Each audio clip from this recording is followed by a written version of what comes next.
What's the goal that is? Who's that from? Bogovic. You got man clear, there's a man clear, there's a man clear, there's a man clear! Yes!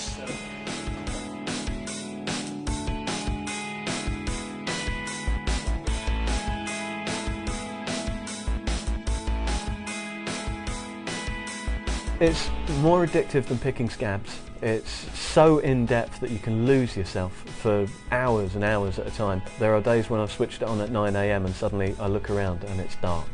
And that shouldn't happen. That shouldn't happen with a computer game. The basic premise of what we're trying to do with Football Manager on the PC and Mac is to make the ultimate simulation of being a football manager. It seems to have been made by people who actually understand football. Everything that makes up the game seems to be replicated almost perfectly here.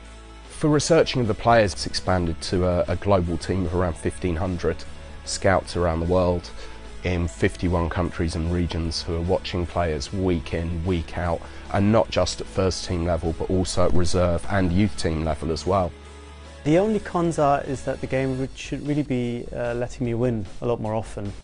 It's taking into account that I'm, well, I wouldn't say useless, but a debutant at this level, and I'm getting punished accordingly.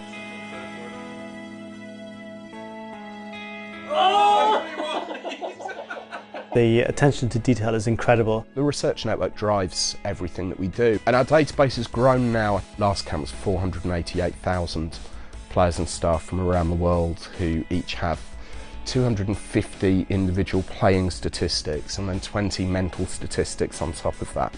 You can look at the game and you kind of feel like a proper manager. You're not just being fed stats. The stats are there if you want them, but you can actually see what's happening. And I think that makes I think that's hugely important, gives it an element of realism.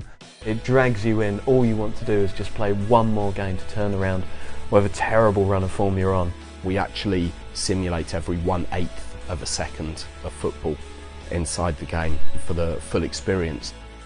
We have artificial intelligence inside the game. The players act as the way players should do. The managers act in the way that they should do. The best managers in real life are workaholics and people who pay attention to all these minute detail, and I think the game is designed in a way that you get rewarded if you treat it in the same way. It's not really a game, it's like having a second job. It's a terrifying piece of equipment, and it's probably more dangerous to my freelance career than drink or any other kind of distractions.